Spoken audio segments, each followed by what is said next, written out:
வணக்கம் மக்களே, இன்றைக்கி தூத்துக்குடி நிலவரத்தை பார்த்தோம் அப்படின்னா, தூத்துக்குடியின் பல பகுதிகள் வெள்ளத்தால் அடித்து செல்லப்பட்டிருக்கு. குலசை பகுதியை பாருங்கள், மணப்பாடு, இப்படி ஏகப்பட்ட பகுதிகள், பூச்சிக்காடு, நாணல் காடு, தேரி குடியிருப்பு, இப்படி தூத்துக்குடி மாவட்டத்தில் அனைத்து கிராமப்புற பகுதிகளையும் சரி, நகர்ப்புற பகுதியிலும் சரி, வெள்ளம் சூழ்ந்து தண்ணி வடியாமல் மழைக்கப்புறமும் 5 நாள் கடந்துமே இப்படி தான் இருக்குது.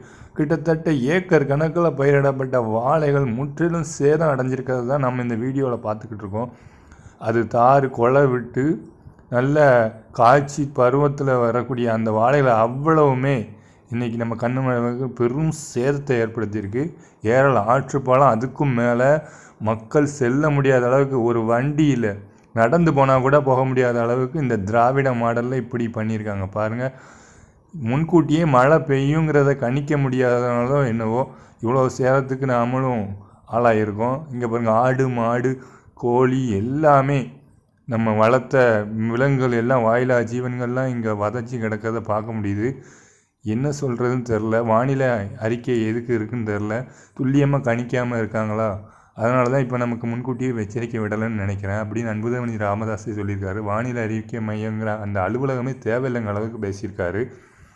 இங்கே பாருங்கள், வாயிலா ஜீவன்கள் எந்த அளவுக்கு கொடூரமான முறையில் அந்த வெள்ளத்தில் சிக்கி இறந்துருக்கு. அதுவும் தாண்டி அந்த வாக்கியா ஓரம் காவா ஓரம் எதுவும் தெரியாமல் மக்கள் தத்தளிக்கிற அந்த ஒரு நிகழ்ச்சியை தான் நாம் இன்றைக்கி பார்த்துக்கிட்டு இருக்கோம். ரெஸ்கியூ டீம் காப்பாற்றி கூட்டு போய்கிட்டு இருக்காங்க. மக்கள் எல்லாத்தையும் காப்பாற்றி பத்திரமா அவங்களுடைய உறவினர்கள் வீட்டில் போய் தங்க வைக்கிறதுக்கான ஏற்பாடுகளை நம்ம தமிழ்நாடு தீயணைப்பு மீட்பு துறையினர் வந்து பார்த்துட்ருக்காங்க. அவங்களுக்கு பெரிய சல்யூட்.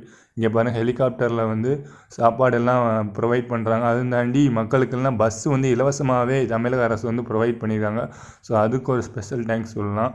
ஸோ இந்த அளவுக்காவது யோசிச்சிருக்காங்கன்னு சொல்லி தெரியுது.